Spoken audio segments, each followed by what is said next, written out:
Okay, it's like 4 in the morning. Stella decided she wanted to get up like at 2. So then I was like, I don't know. I've just been doing stuff. I was like, I'm just going to go ahead and record because I keep having things on my mind, keep going. Where it starts feeling full again. So there's things I want to talk about. I'll see if I can keep it straight. As I still feel exhausted.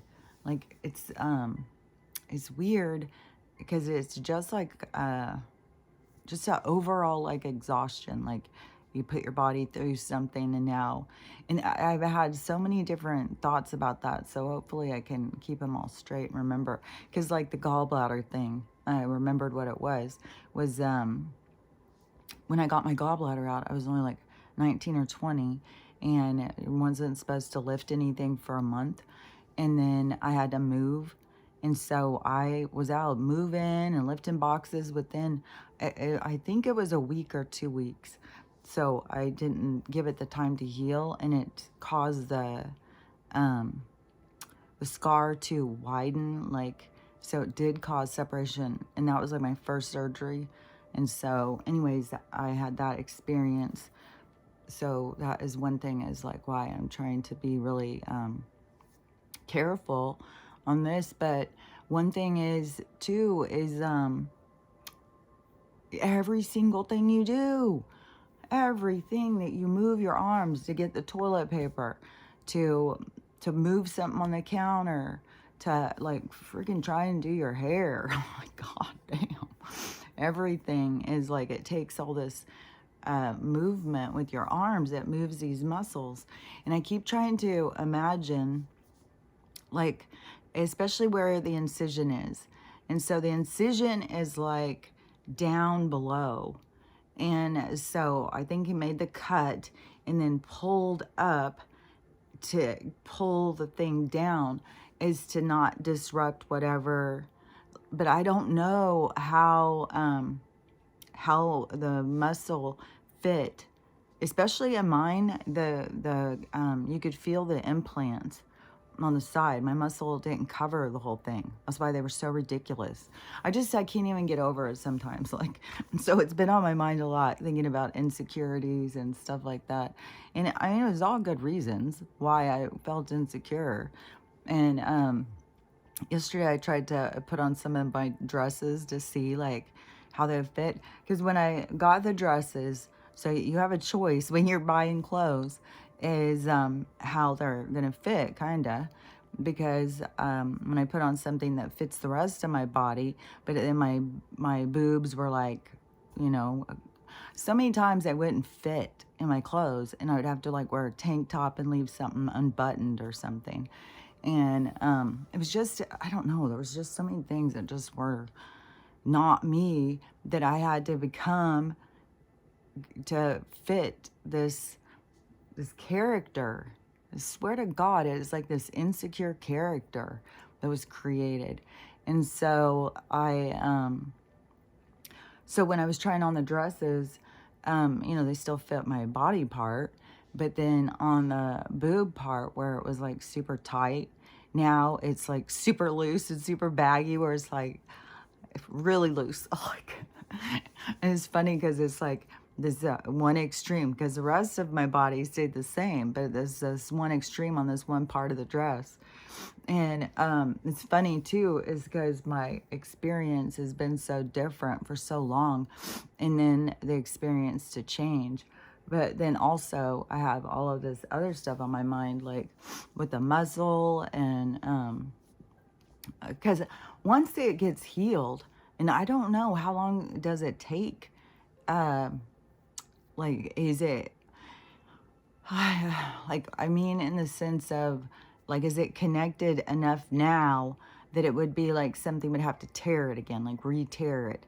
So, like, using too much weight and causing too much pull, or walking Stella and her pulling real quick, real tight, and then, or pulling real hard. So, those kinds of things are, as long as I'm, you know, careful, is it, you know, pretty well. I'm at Wednesday is my appointment with him. It's a virtual appointment or whatever, telecomp or whatever it is. So I'm going to ask him, you know, like in my mind, I keep trying to see like how is the muscle and where is it, and I try and feel too. And I'm not like very I don't know, small, and so there's not you don't feel like it feels like there's barely any muscle there, anyways.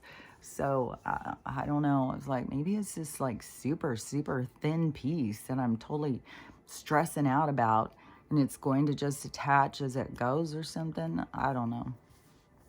But anyways, and then thinking about like the insecurities that got me there, and thinking about like you know, when I was a kid, there's just so many things that we get insecure about. And then we take it as like something's wrong with us. Instead of just learning to accept ourselves, instead we try and conform and change ourselves to something that's more acceptable by the majority or something. And because this started like, I think it was for sure 6th grade would have been where I started having reference all the time over my chest. It was as soon as girls started be going into puberty, and then I went into like the first size bra, but I didn't ever get out of that size bra. Like I wasn't growing out of it, and the other girls were growing out of it, and so I felt super super insecure.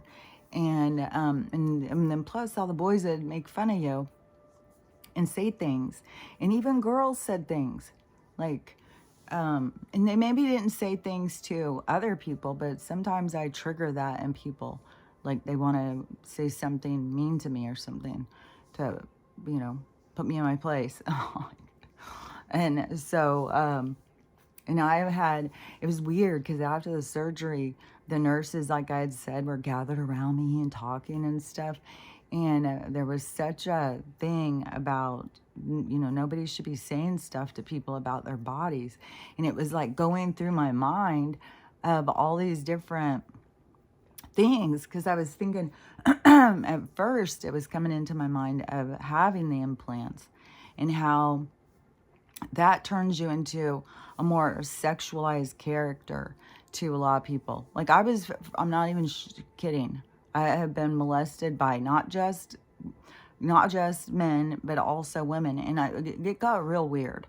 I was molested by this neighbor guy who was a younger kind of guy, but then his mother came and molested me. I was like, what goes on in this fucking family?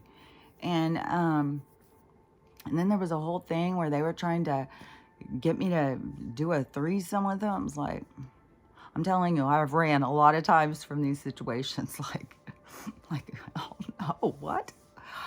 I'm like, oh, but anyways, so I had those things coming on my mind of different things of people's behavior once you have boobs, and how much that it brings out jealousy in a lot of other girls too, that when you have like these perfect boobs, but they're not even my boobs. And why do you need perfect boobs? Like, why do we need something like that? So that we can go around and look like this perfect sexual being or something? It's weird how you start looking at it. It's so different. Because I wasn't looking at it then like, oh, I just need to become like, you know, Pamela Anderson. It was way more about insecurities and all those things coming into my head of, especially after getting divorced. And back then I wanted to date. I wanted to go out. You know, I felt like I was out of a prison break or something. I had stayed in that relationship so long and it had wore me out. And so, and I was constantly giving away myself. Like in the sense of, if there was a choice to be made, it was never what I wanted. I was, you know, like weird, strange, that won't work, and don't do that. It's just the way it's always been throughout my whole life. It's always been, you know, that I am some kind of a oddball. And so, no, we won't do that. No, that wouldn't work. So it was always just like, I don't know, like shut down. But then you can only be shut down as long as you allow it. But when you're trying to please others in order to get liked, you push past. You push past into the point where you're depressed, where you're struggling in other ways, you feel beat down. Like, I definitely went through some severe depression, especially during that long marriage where it was like I kept trying. There was like no pleasing, because I'm not saying like I was the victim or something, because I'm sure he feels just as victimized by me. The thing is when you're in toxic relationships, when you're dysfunctional, you're toxic to the other person. Just the way it is. It's because we're in those are lessons, those are relationships there to teach you about yourself, about how to, I don't know, a lot of different things. It can be about healing, it can be about changing yourself, it can be about a lot of different things. These souls that come in to play these counterparts to us are there to help us to learn and grow. And so that all those different challenges, though, it was beat me down. And it's so weird is when you get past it, how you can look back and you can see it so different. When you're going through the experience, it's so different than when you look back. And this is the good part about being able to go past an experience and go through the whole encounter, so you can get to the point of being able to go into the see the reflective part, the part where you can look back and think about it. It's like a life review, that you have an opportunity in life to take these little increments and look back and see, like, are you happy with your performance? What did you do that for? Why did you do that? It's just a reevaluation of yourself. But when you look back, you see things so different than when you go through the experience. Like, it really is a beautiful system we got going here over learning. When you are actively participating in the system in that way, not just, there's just so many people who are so victimized by everything that's going on. Like, this one girl who I was talking about her a couple weeks ago, and I've talked about her a couple of times over the period of time, because it always trips me out when people really market themselves as being spiritual, but then they are in fear or pushing Jesus or just these other things. And so, because as a spiritual person, it's like a different approach in life. It's like you're learning how to trust, you're learning how to participate, you're learning how to have faith, you're learning how to believe in yourself, how to direct energy towards what it is that it isn't just like your desires. This is what gets me, is because you're not just directing it towards your desires. There is a game plan that goes on. There is a direction that is in your imprint. But you have to be able to tune into that side of yourself for that direction in order to know which direction to go. And from what it seems to me, it's always going to be something that is a big jump. It's a big step. It's something that you have to walk through a door.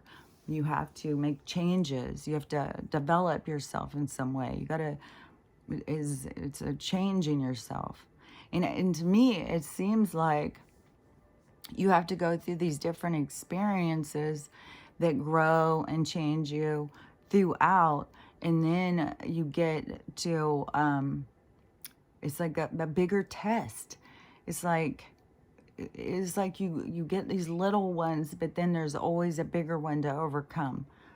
And so, and I think that a lot of stuff, when you overcome it, it's not going to be like it's just going to keep coming and coming and coming, unless you are showing the universe like you have doubts somehow. Then it's like you're going to keep being retested. Like, I was talking to somebody, and they had made this decision in their life that they were going to go in this certain direction, but now they're getting hit with all these obstacles.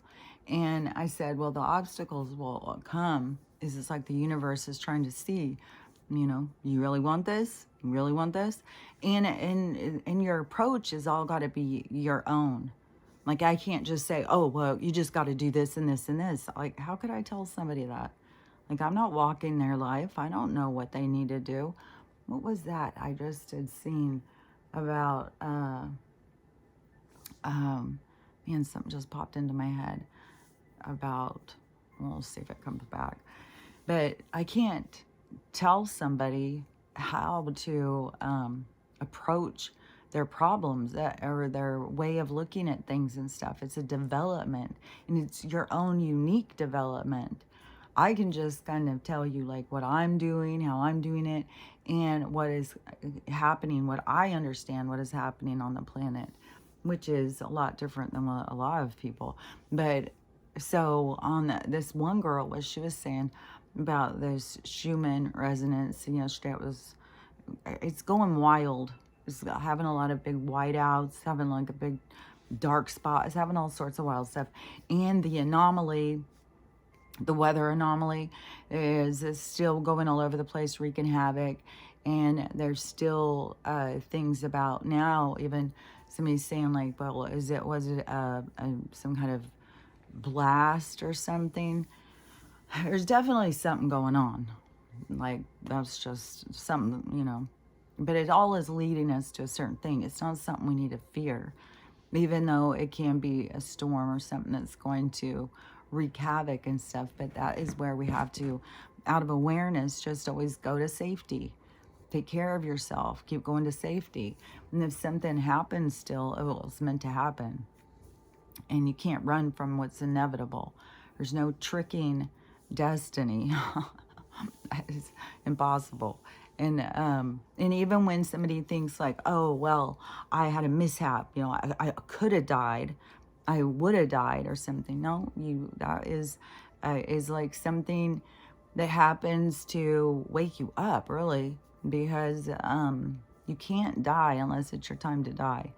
And it is a lot of you know, where you think that you could have died, this horrible thing happened. Like, I just saw this girl talking about this video, and her car was just completely mushed to bits, and it was this weird accident that happened and stuff.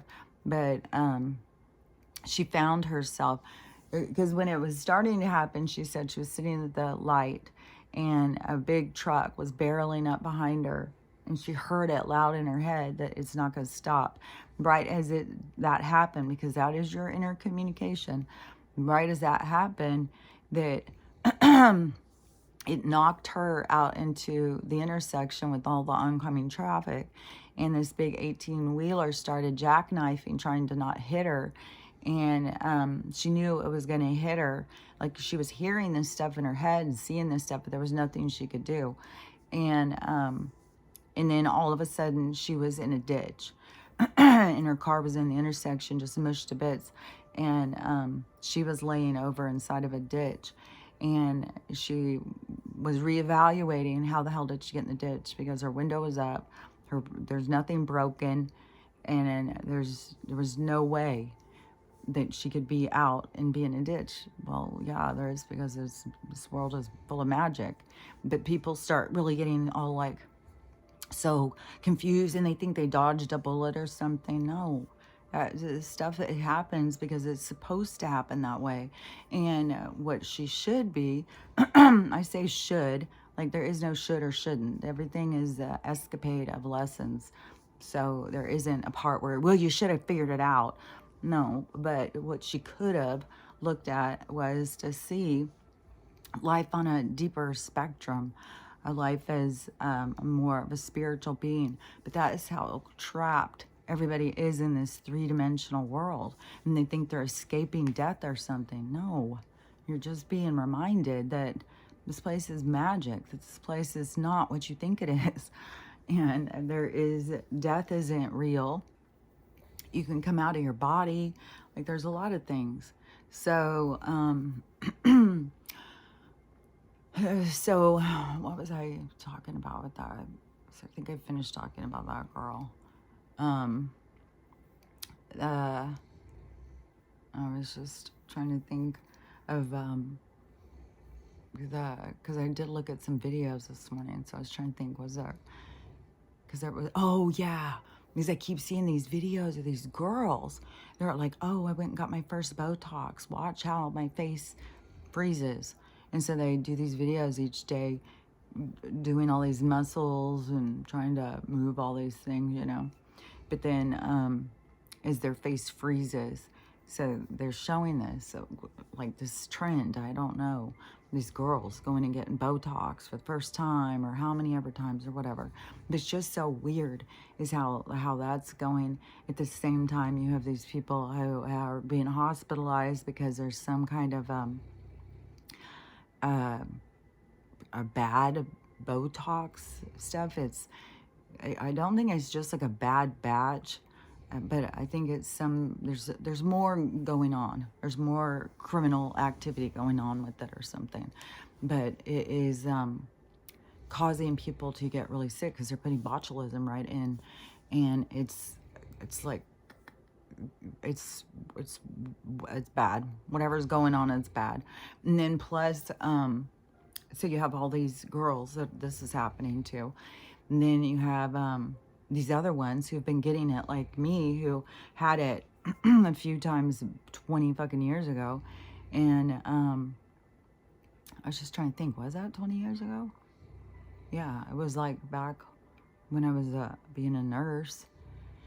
But now having these, you know, these sores that won't heal on your face, it's like, fuck, man.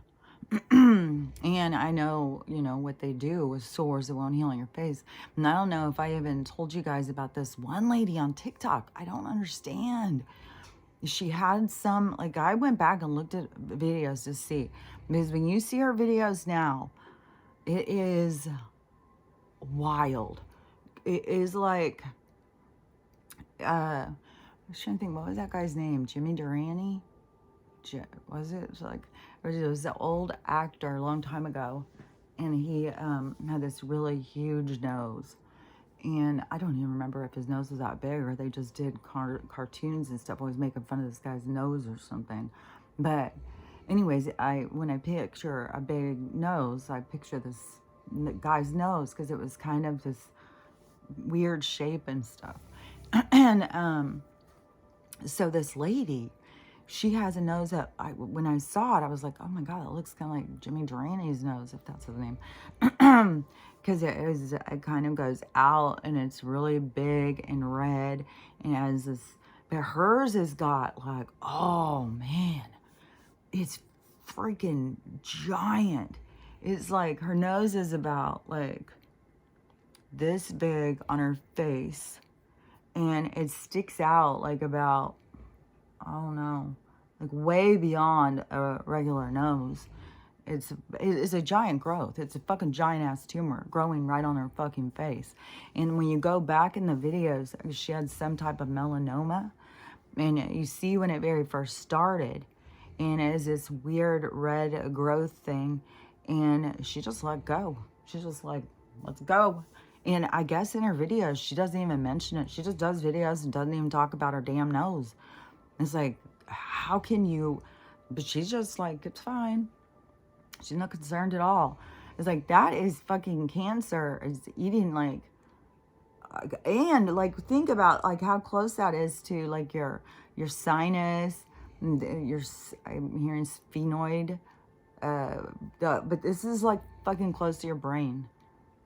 Like a cavity, an abscess in your cavity can give you brain, not aneurysm, not a blood clot, but it can do something like the same kind of thing. Like the abscess moves up into your brain and will kill you. And so she's got this fucking honking thing growing on her face. And she, I don't know, I think she seems like she's maybe in her 50s. She could be older or whatever. Like, I don't even know. Like, it's hard to even gauge anything else because this thing is becoming so much of her face. And I don't know. I would think that would be something where she just won't wake up. I don't even know. Maybe it's already affecting her brain, and that's why she just seems to do these videos like she's oblivious. Because to me, it's like you're killing yourself. Like if you've got some kind of skin cancer or something and you don't want to go and get it, keep getting it cut off your face or burned. Like I had this one burned a couple of times. And then I just know because of how it works, because I was a nurse. So once it keeps coming back, then they have to do a biopsy. Then when they do the biopsy, it'll come back of whatever kind of growth, if they have it logged in or whatever. Like this is a newer thing. This is all from this botulism injections. And so so I don't know what it would come back as, or if they would come back as some kind of, oh, that's a neuro mirror, some long ass fucking word. And so, but they would say it would be malignant because it keeps coming back. Benign, even if it keeps coming back, I think there can be ones that are benign that comes back, but it's just, I think typically a benign one would stop coming back once you burn it off or something. It's like, oh, you don't need to worry about that. It's just gonna go away. Which we get lots and lots of growths like that. But when they burn it off, keep coming back. So I'm going at it naturally, like with internal, with teas and stuff and cleanses and stuff. So internally taking stuff to detox. And then lifestyle changes too.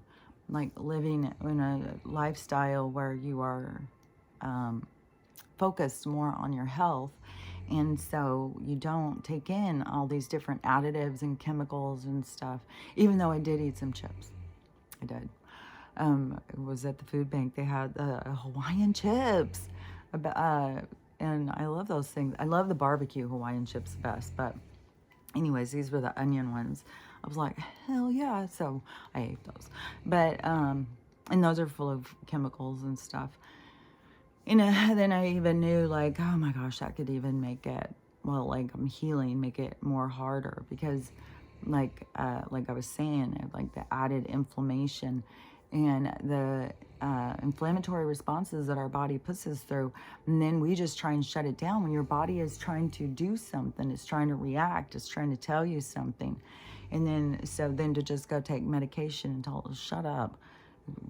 Stop telling me that you've got something wrong. And, just get to work. And so that is like disrespectful of ourselves. I mean, so it's like you got to acknowledge what your body's going through. And, when I had noticed, it was especially when I was noticing, when I was getting up that day and all of my joints were crackling so bad because they hadn't been. And I was like, that has got to be the inflammation response that my body's putting me through because there's other plastics in there. And there's no telling what all chemicals and shit that is putting into my body that is adding into the intensity on my liver, my kidneys and stuff. And your body gets overrun. Well, if you just tell your body, shut up and take a pill and keep telling it so it doesn't get to go through its response system, you keep shutting it down, you're interfering with your body's natural process. And so that is like in my head where they were saying stuff like, because I was arguing, they were trying to tell me, to pull the drains. And I start even thinking like, okay, so, is this like a dark energy that's trying to trick me? And so I will argue on that one too. But so I will argue back and forth. And so they're like, telling me to pull the drains and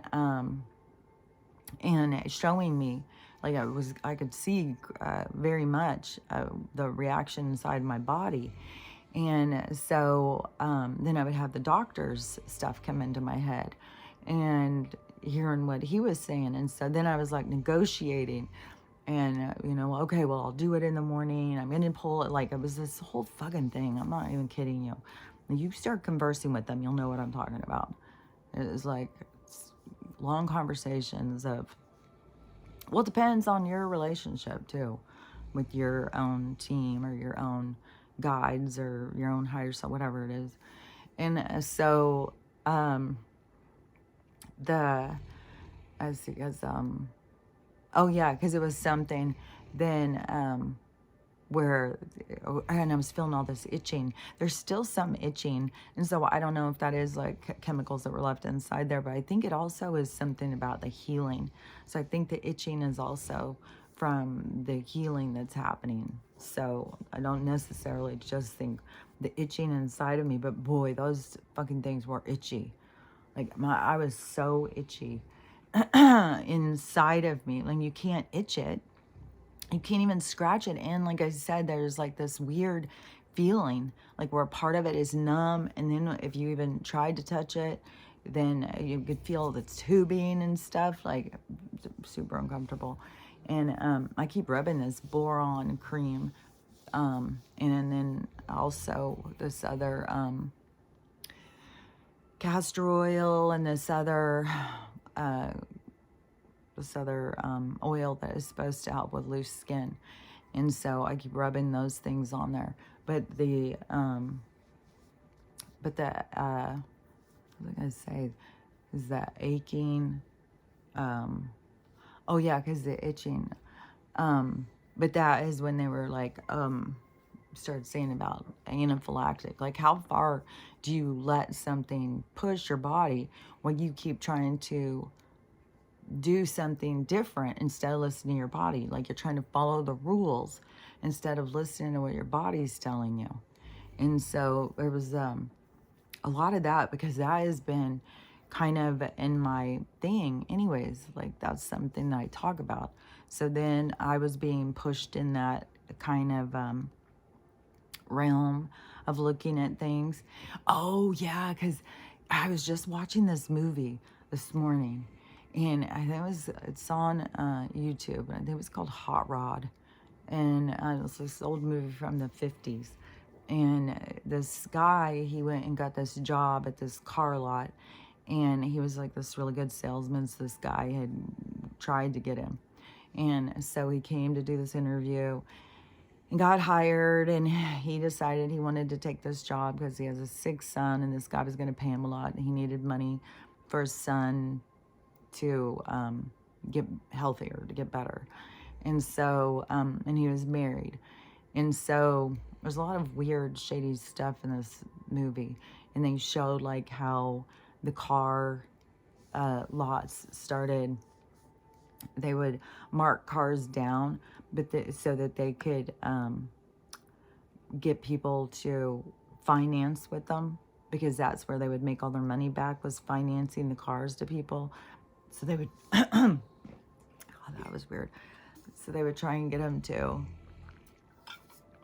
even that's heavy, try and get them to put money down and finance the car.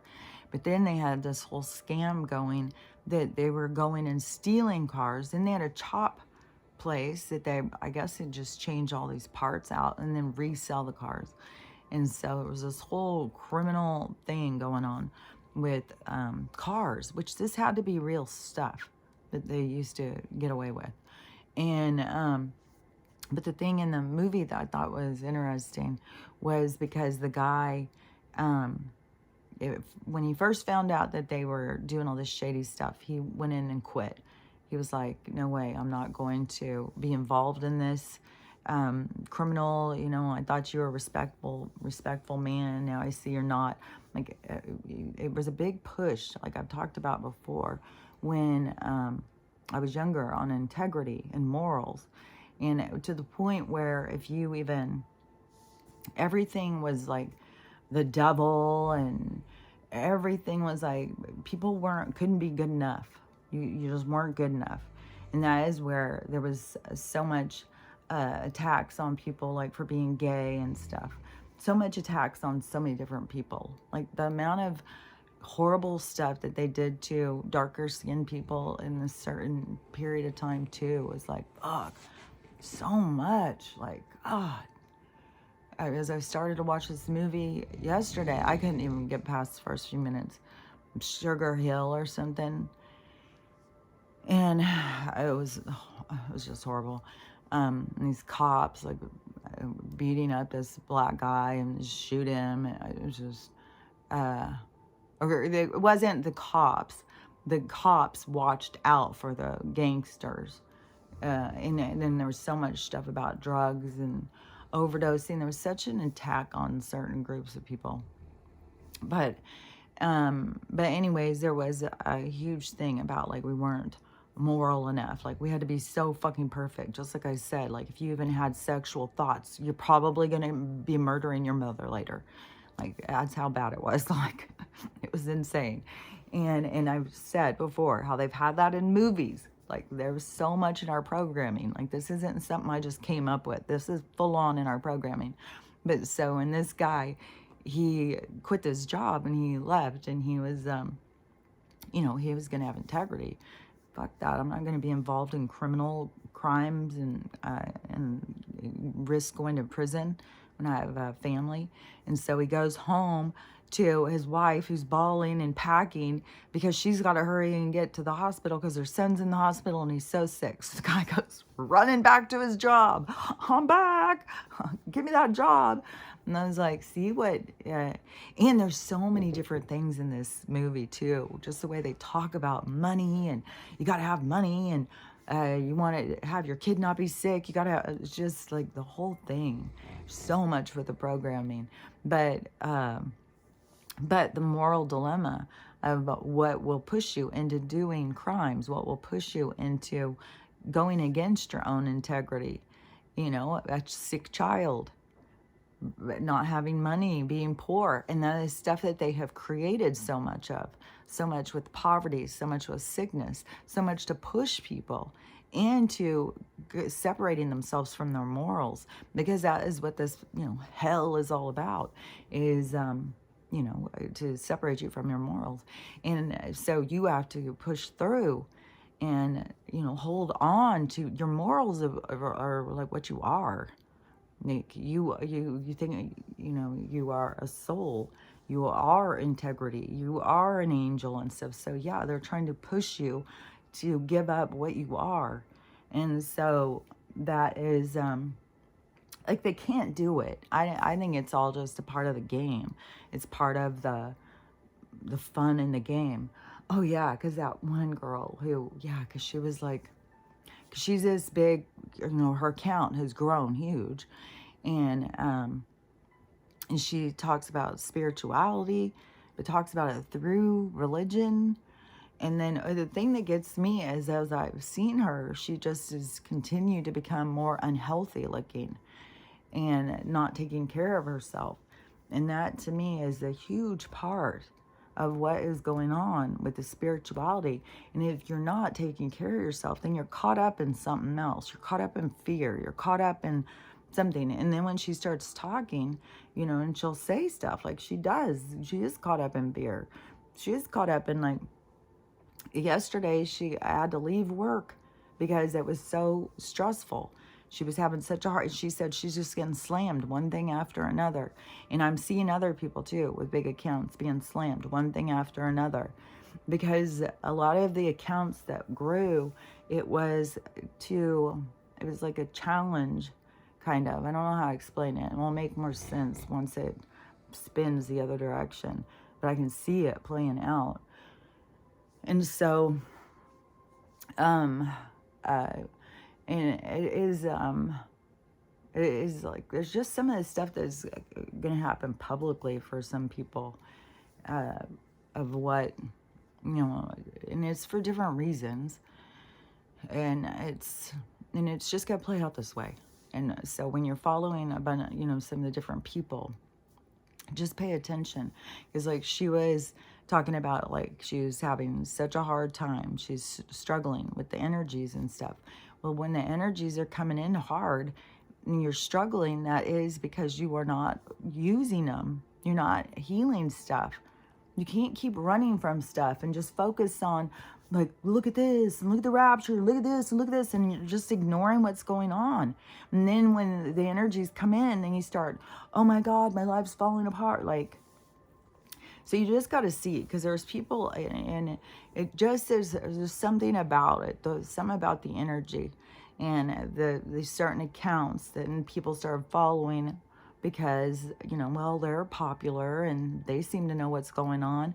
And so, but they aren't doing the work. They're not working on themselves. They're just like, I'm hearing paid performers and stuff like that. We're all performers. We're all just playing roles. But, and it is all the roles that you can learn from is what you observe. Like, you can pay attention, you can learn from all these different people and see. You can see in a much broader spectrum. Just depends on how you look at things and what you pay attention to. But but a lot of these people, it is like they're going to go through, man, like this one girl, like, who stays so divided. Like, fuck, she's just rocking on that, man, hard. Like, going in and having these fucking videos yelling at people about, you know, how stupid the fucking Democrats are, and they're saying bad things about Trump, trying to blame stuff on him and stuff like that. It's like, you gotta let go of that stuff. This is not, you know, you are holding on to that argument.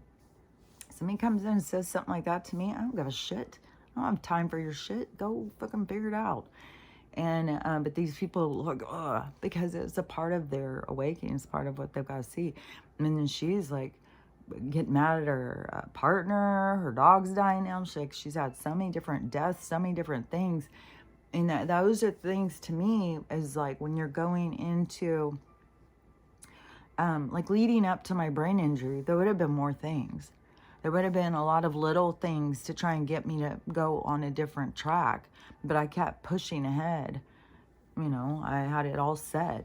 You know, I was going to work hard, you know, early retirement, going to buy a second house. I had a plan, and I was focused on that plan. And then, you know, everything blew up in my face.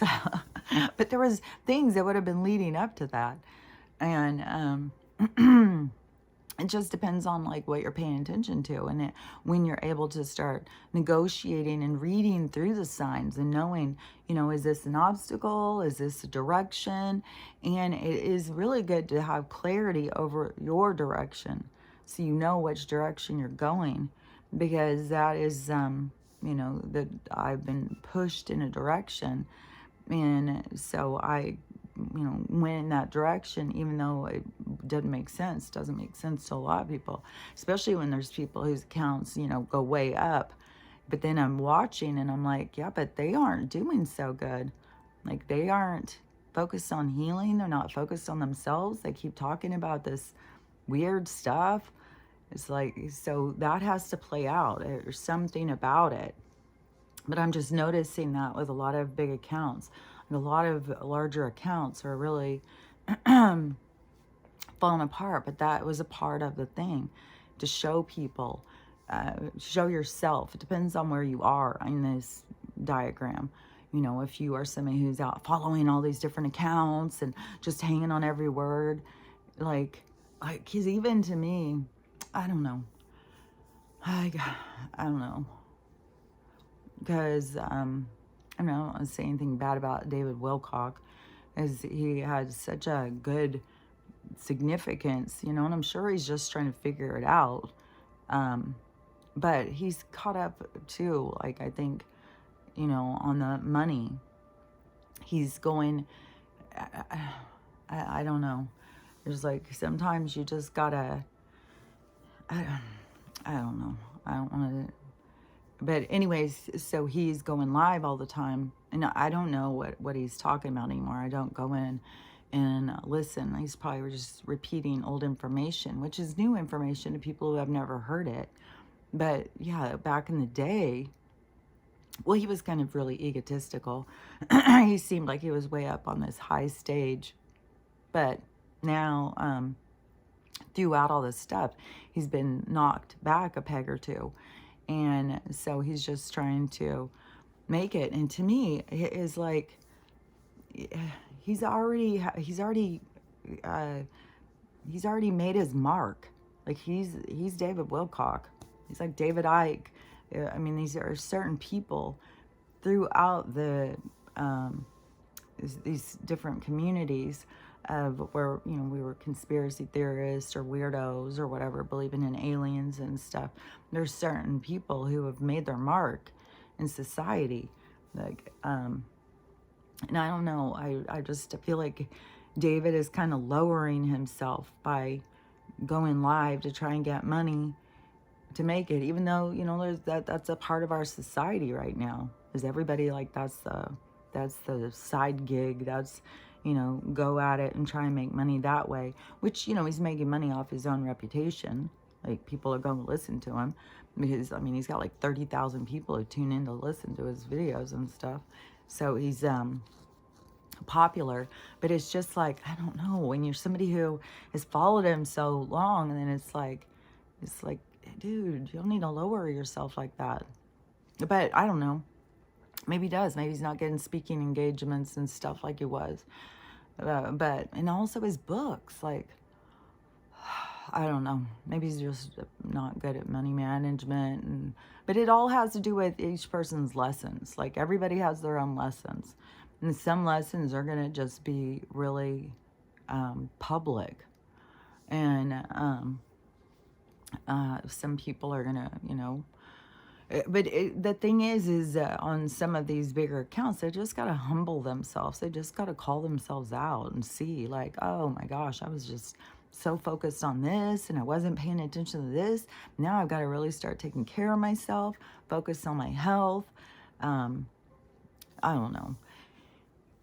Because that's, you know, that's the thing I would say. You know, everything that is going on, as you think about the medical and stuff, this is to push us into our health sovereignty, and push us into the medical management through nature and listening to your body, letting your body go through its process. Like, there's even a whole thing about, like, when you get a temperature, there's a reason for it. It's trying to kill something inside of you. And then they tell us, oh no, take some medicine, you can't have a temperature. It's like, then that is letting whatever it's trying to kill, like, we're stopping our body again from doing its natural act, and we are interfering, and then we are causing a disruption. And so as like, we got to get a lot more in sync with our bodies. And yeah, it can be, you know, an obstacle. Like, I mean, I was not thinking I was going to be exhausted for a week, and but, you know, I'm like relaxing, getting rest, even though it's bugging Stella. But it's kind of nice just to sit down and take naps all throughout the day. It's just like, it's like you get several days in one day. And it's hard to sleep through the whole night. And so anyways, but I am sleeping better. And I did lay on my side last night and curl into a ball a couple times. Even though then I'd start feeling like, oh, is that pulling on that muscle? Because I'm getting so in my head about these muscles. It's like, is it pulling it apart? Is it pulling it, like, is it, I can start picturing it in my head. Well, so, but anyways, I thought I was doing okay. And then I tried to lay down. It is more comfortable still sitting up more. I don't know, it's something to do with inflammation or whatever. So, anyways, where am I in this thing? I'm just like all over the place. There is like these accounts for sure that are, I don't know, showing themselves as that they haven't been doing the work. They've just been focused on something different. And it's important, like I've been saying throughout all this, because this started for me a long time ago. And I knew, like in 2016, my guides were already telling me this was about to happen for everybody. What I had been through, everybody was going to go through it. And so,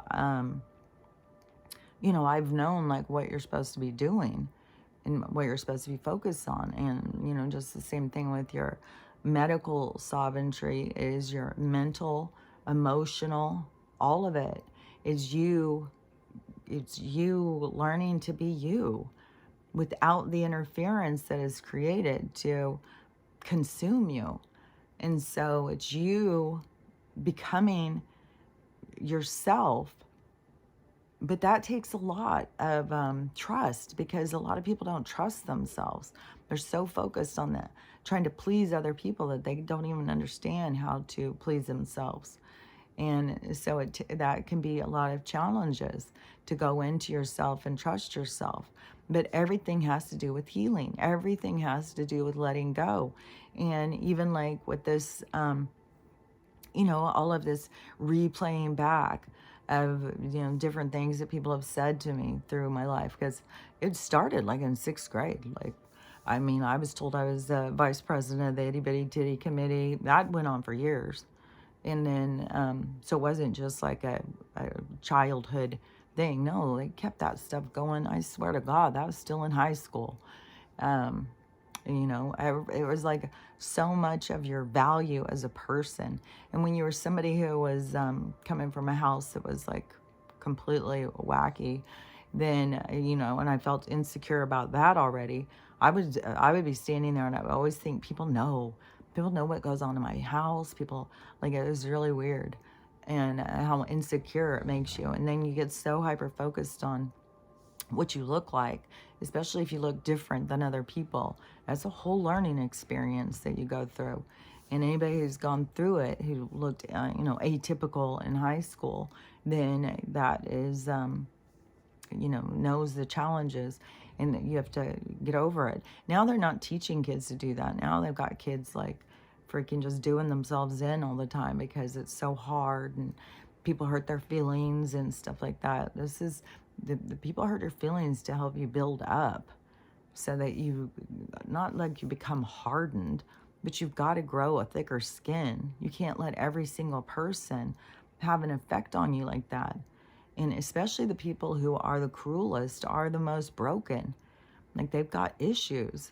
And so when we can start really understanding and looking at things differently, like, you're not going to let somebody who's just, a really sad example of a person hurt your feelings, because that person is so broken that they just don't know anything else to do but to lash out at others. You can't let those people break you. You gotta, it is like a recognition, to start recognizing, see patterns, notice, like, if you let people like this into your life, all these different ways of approaching it and seeing differently of how to protect yourself. Because for so long, I mean, I know I did, for so long, you let so many people into your life. And then also, though, you have to face these other parts too, because I was thinking about this morning too, is my last husband, and he was younger and he was cute, but there was definitely my own insecurities that got me into such a horrible relationship. I mean, it was the worst. It was the worst, worst, worst. It was like I've said before, it was hit rock bottom, man. It was, and it was like the best thing that ever happened was that guy leaving me. And especially because it was something that I just would not do for myself. I always, just like when the car broke down, I had that opportunity to go, like, are you going to pick your health, or are you going to pick the car's health? And this was the first time where I was like, I'm picking me. I'm picking me. I'm all in on me. And that has not been my life.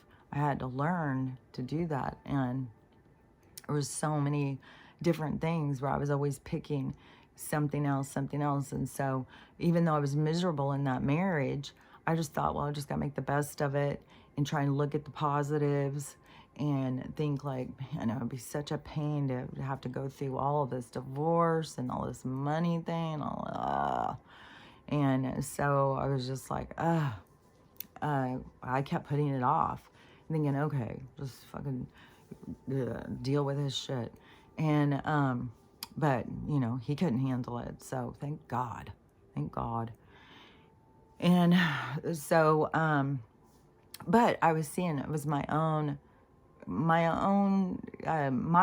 self got me into that relationship, and I was thinking, what, it wasn't really anything about true love or commitment or anything. And so those are the parts of ourselves that we got to face. We're not just victims. We are playing our own games. We're playing out things. And then the important thing is that we can learn from these things that we're playing out. We get opportunities to see ourselves. But you can't just constantly be running from yourself and blaming everybody else and playing the victim. You have to be willing to look at yourself. But that is why the universe is going to give no choices about it.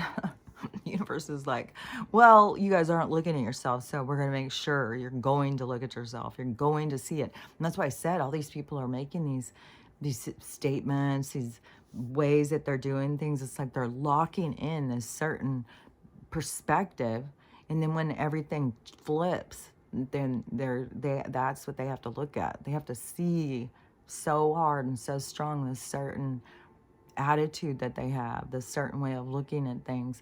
A lot of so many of these people, I just hear fear, fear, fear, and that not trusting what this place is and what's going on, and they're all scared about what's happening.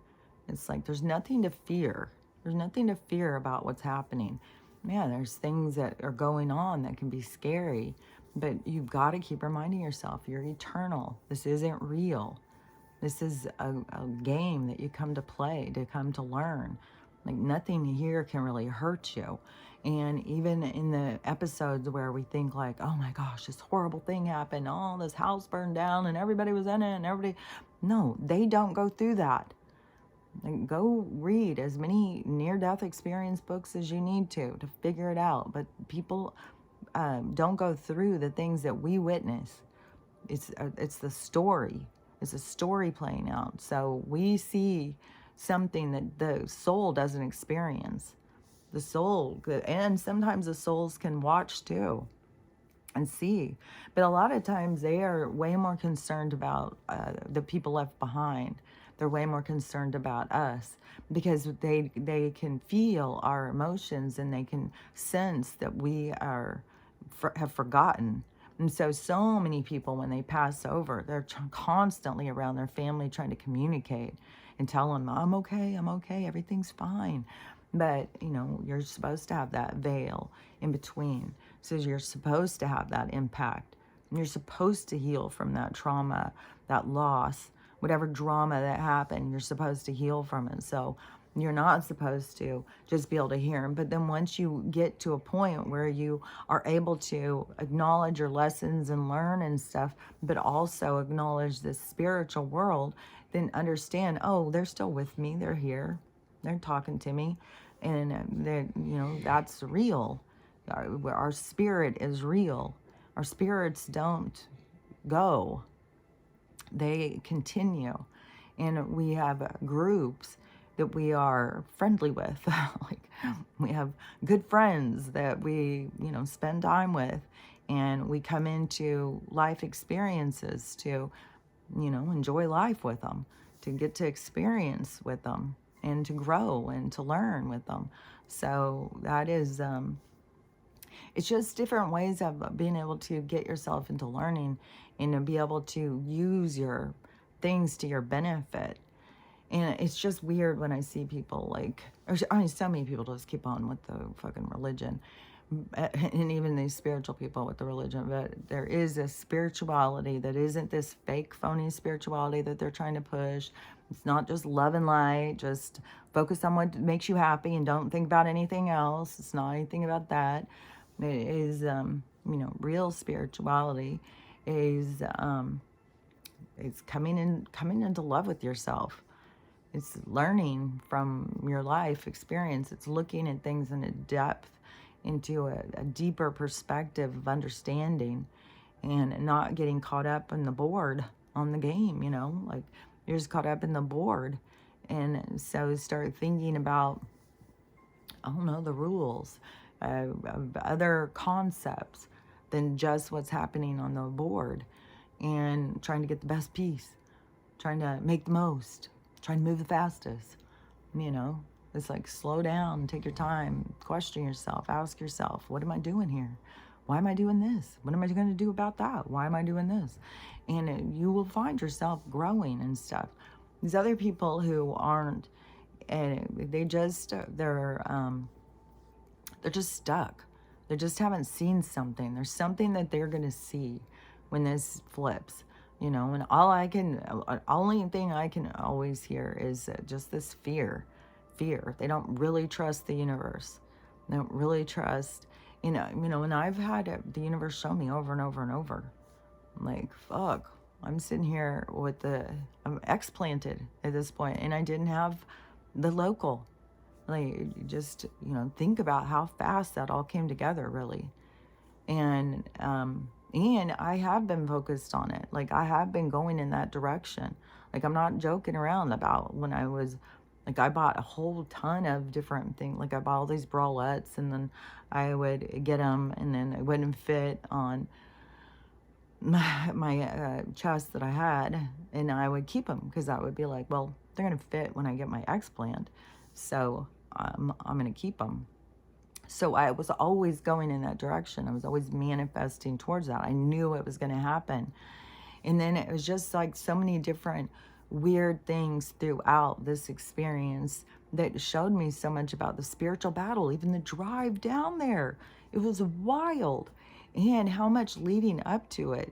And then even the battle over when to take the drains out.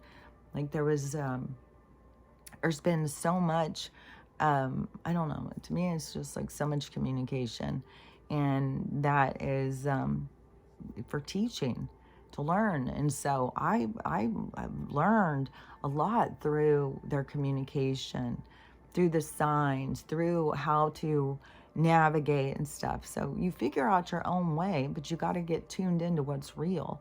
You can't be tuned into like the time clock and getting to work and where are you going to go for lunch and where are you going this weekend and stuff. You got to get tuned in to this, the quietness, the quiet voice that is trying to lead you and trying to give you insight and trying to help you on your path.